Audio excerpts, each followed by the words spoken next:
தோழர்களே தோழியர்களே வணக்கம். இன்றைக்கி நம்ம பார்க்க போகிற விஷயம் வந்து இந்த வெள்ளை கழிச்சல், பச்சை கழிச்சல், சளி இதைத்தான் பற்றி பார்க்க போகிறோம்.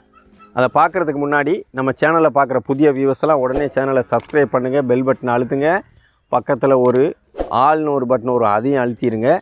மொபைலில் என்னோடய வீடியோ பார்க்கணும்னா நோட்டிஃபிகேஷனை ஆன் பண்ணி வைங்க, அப்போ தான் நாங்கள் போடுற வீடியோ ஃபுல்லாக உங்களுக்கு காட்டும். அதுக்கப்புறமா நம்ம புதிய சேனல் ஒன்று ஆரம்பிச்சிருக்கோம், குணாஸ் ட்ராவல் அப்படின்னு சொல்லிட்டு. அது டெஸ்கிரிப்ஷனில் அதோட லிங்க் கொடுத்துருப்போம், அதையும் கொஞ்சம் பார்த்துட்டு அதையும் கொஞ்சம் சப்ஸ்கிரைப் பண்ணுங்கள். உங்களுடைய ஆதரவை எதிர்பார்த்து காத்து கொண்டு இருக்கிறேன். சரி, அடுத்தபடியாக வாங்க வீடியோக்குள்ளே போகலாம். இந்த வெள்ளை கழிச்சல், பச்சை கழிச்சல் தான் நமக்கு எப்பயுமே சவால். கோழிகளுக்கு எப்பயுமே அது அட்டாக் பண்ணிக்கிட்டே தான் இருக்குது. அது ஏதாவது உறங்குது அப்படின்னா இப்போ நம்ம சொல்கிற ஓஎஃப்எம் கலவையை தண்ணியில் வைக்கணும்.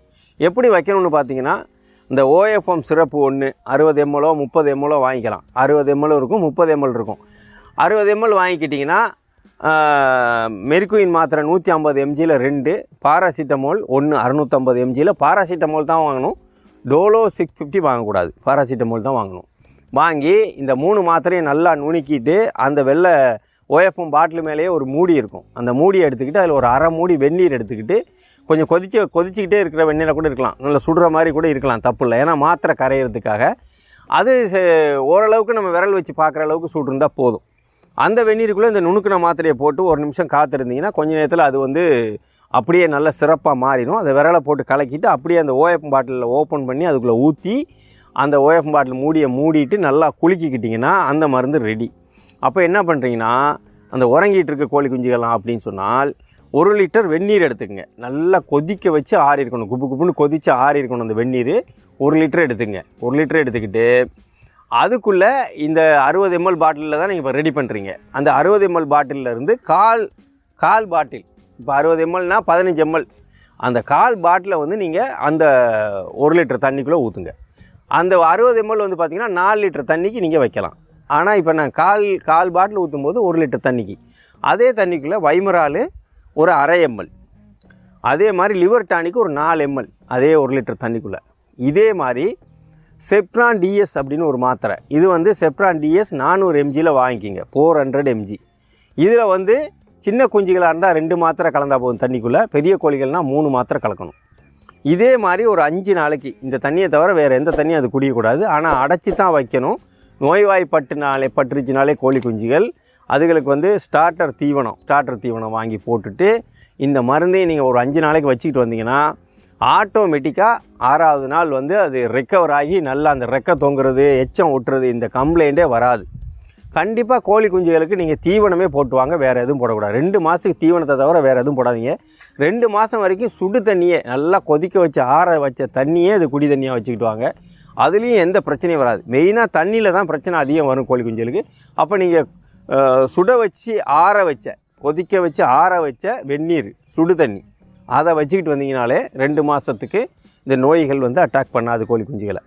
இதே மாதிரி இந்த மருந்தை நீங்கள் கொடுத்துக்கிட்டு வரும்போது 6ஆவது நாளே ரெக்கவர் ஆகிடும், ரெக்கை தொங்குறது எல்லாமே சரியாக போய் நல்லா ஆக்டிவாக ஆயிரும் கோழி குஞ்சு. இப்போ பெரிய கோழிகளாக இருந்தால் என்ன செய்யலாம்னா, இதே ஓஎஃப்எம் கலவையை வாயில் கொடுக்கலாம். 1 கிலோவுக்கு மேலே வெயிட் இருந்தால் 1 ml ஒரு வேளைக்கு, ஒரு நாளைக்கு 2 வேளை தொடர்ந்து கொடுங்க. அதே மாதிரி ஒரு 3 மாத குஞ்சாக இருக்குது, 4 மாத குஞ்சாக இருக்குன்னா அரை ml 0.5 ml ஒரு வேளைக்கு, ஒரு நாளைக்கு 2 வேளை கொடுங்க.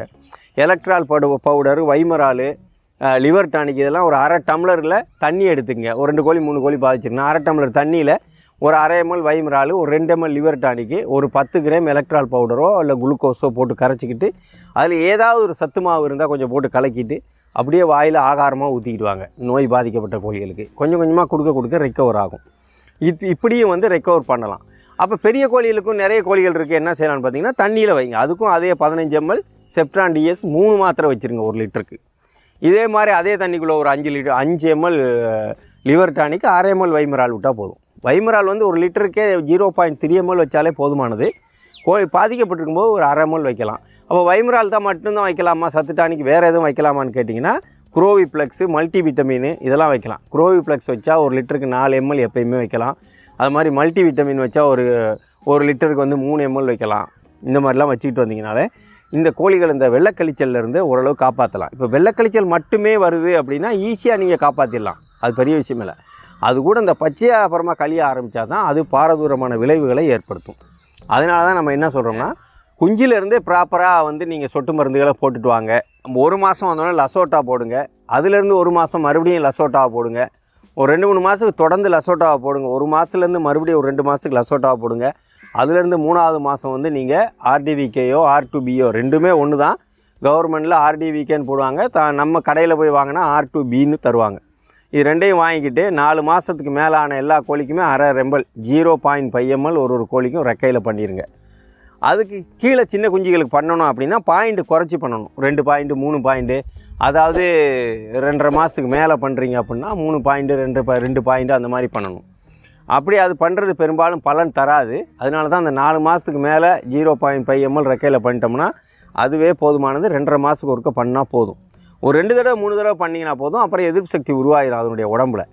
அது மாதிரி இப்போ நம்ம போடுறது இல்லாமல் கவர்மெண்ட் ஆஸ்பத்திரியில் வந்து எல்லா ஆஸ்பத்திரிலையுமே நம்ம தமிழ்நாட்டில் வந்து சனிக்கிழமை போடுவாங்க. எல்லா மாட்டு ஆஸ்பத்திரிலையும் சனிக்கிழமை வாரத்தில் சனிக்கிழமையில் போடுவாங்க. நீங்கள் அங்கே எடுத்துகிட்டு போனாலும் போட்டுக்கிட்டு வந்துடலாம். காலையில் ஒரு 7 மணிக்கெல்லாம் ஆரம்பிப்பாங்க, போனீங்கன்னா போட்டு வந்துடலாம். அதை மாதிரியும் நீங்கள் சில அதிக கோழி இருக்கவங்களுக்கு நம்ம தான் வாங்கி போட்டாகணும், அவங்க அங்கே தூக்கிட்டு போய் போட முடியாது. அதனால் இதை நீங்கள் கரெக்டாக செஞ்சிடலாம். இதை இப்போ சொட்டு மருந்து கோழி குஞ்சுகள் குறைவாக இருக்குது, ஒரு 10 குஞ்சு இருக்குது, 15 குஞ்சு இருக்குது, 20 குஞ்சு தான் இருக்குது, அதுக்கு சொட்டு மருந்து போடுறதான்னா அவ்வளோ போட தேவையில்லை. இப்போ 2 சொட்டு மருந்து அதுக்கெல்லாம் போட தேவையில்லை. அதாவது என்னென்னா F1 IBD இந்த கம்போராவுக்கு போடுறது ரெண்டும் முன்னாடி போட தேவையில்லை. இந்த 10 குஞ்சுக்கு 15 குஞ்சுக்கெலாம் இந்த ரெக்கை தொங்கி இறக்குறதும் வந்து பார்த்திங்கன்னா வெள்ளைக்கழிச்சல் பச்சை கழிச்சல் தான். அது சின்னதில் எப்படி வரும்னு கேட்பீங்க.